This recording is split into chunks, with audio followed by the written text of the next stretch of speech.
ሰላም እንዴት ናችሁ? ውድ የላፍታ ቲዩብ ቤተሰቦች በዛሬው የፊልም ቅኝታችን በ2022 ለእይታ የበቃውን ማርበስ የተሰኘውን የሆረር ዘውግ ያለውን ሙቪ ይዘንላችሁ ቀርበናል። እንደምትወዱት አንጠራጠርም። ላይክ በማድረግ ይህንን ቪዲዮ ጀምሩ። እስከ ፕሮግራማችን ፍጻሜ አብራችሁን እንድትቆዩ ግብዣችን ነው። ሰናይ ጊዜ።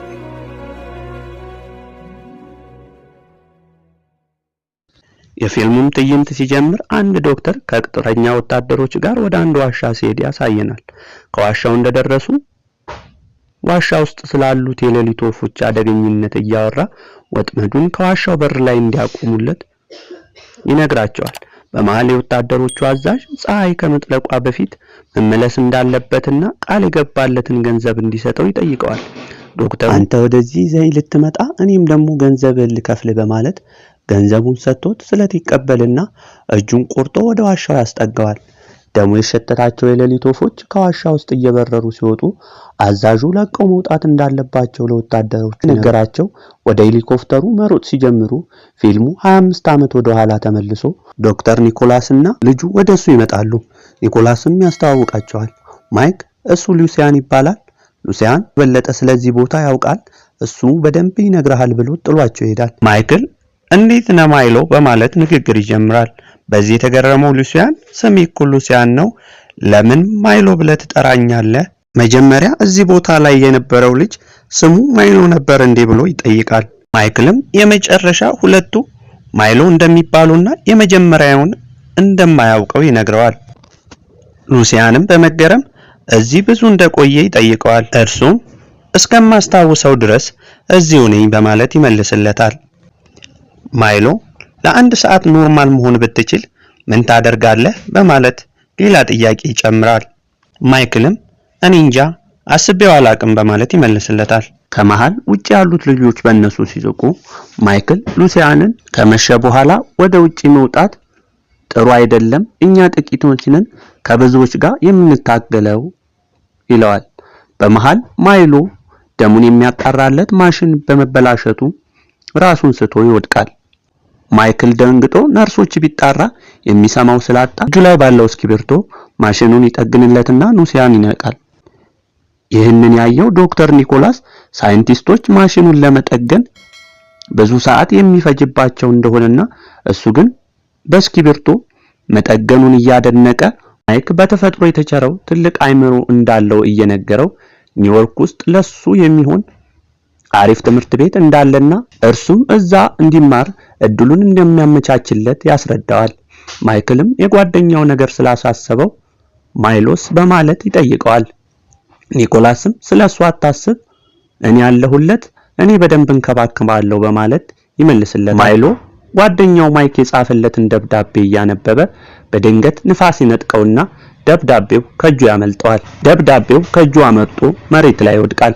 ደብዳቤውን ለማምጣት ወደ መሬት ሲወርድ ልጆች ደብዳቤውን አንብበው ሲስቁ ደርስና ደብዳቤው የእርሱ እንደሆነና እንዲመልሱለት ይጠይቃቸዋል። እነሱም ጭራሽ በማይሎ ሁኔታ በመቀለድ ይስቁበታል።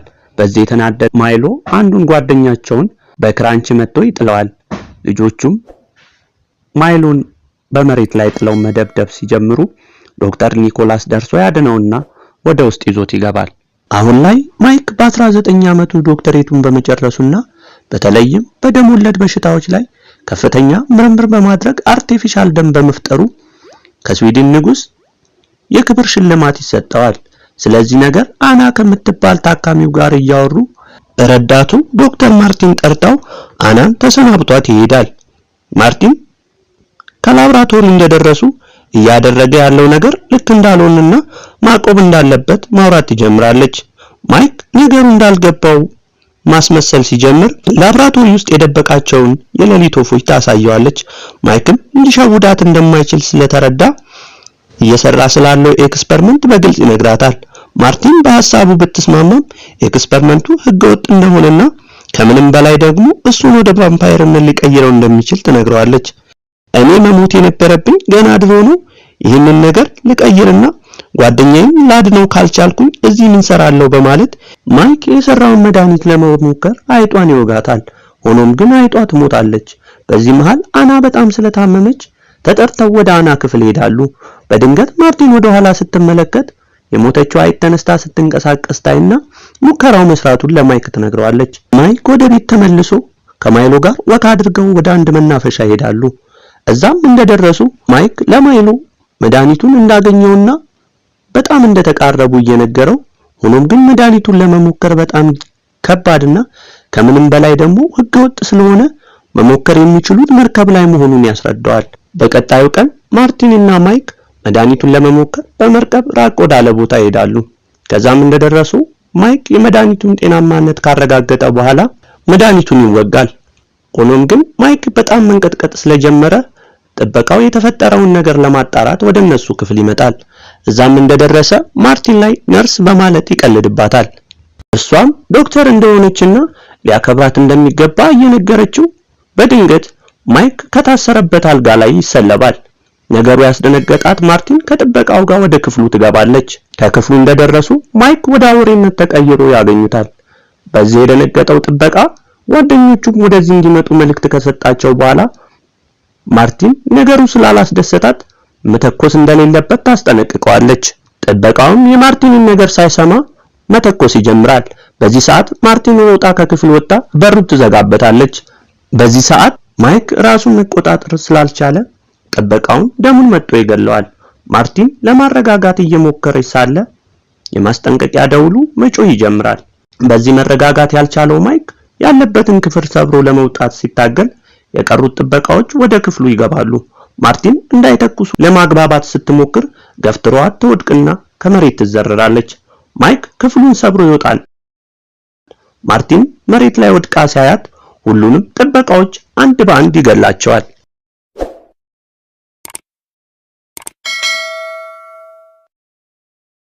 ማይክ ወደ ራሱ ሲመለስ ነገሮች ተለውጠዋል። እግሮቹ ጠንካራ የተስተካከለ አቋም ያለው ሰው ሆኖ ራሱን ያገኛል። ራሱን በመስታወት ከተመለከተ በኋላ እሱን ቀይሮ ወደ ውስጥ ሲገባ ማርቲን ራሱን ስታ ያገኛታል።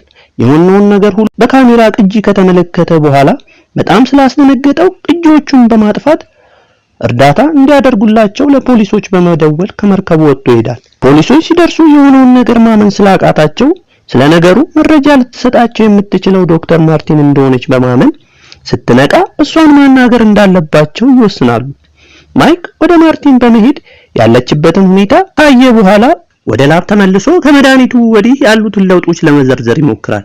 በጣም ጠንካራና ፈጣን እንደሆነ ሲዘረዝር ከቆየ በኋላ ለምን ያህል ጊዜ ደም ሳይጠጣ መቆየት እንደሚችል ለማወቅ ወደ ክፍሉ ውስጥ ገብቶ ራሱ ላይ ይቆልፋል። ከ6 ሰዓት ቆይታ በኋላ ጉልበቱ አልቆ መሬት ላይ ይወድቃል።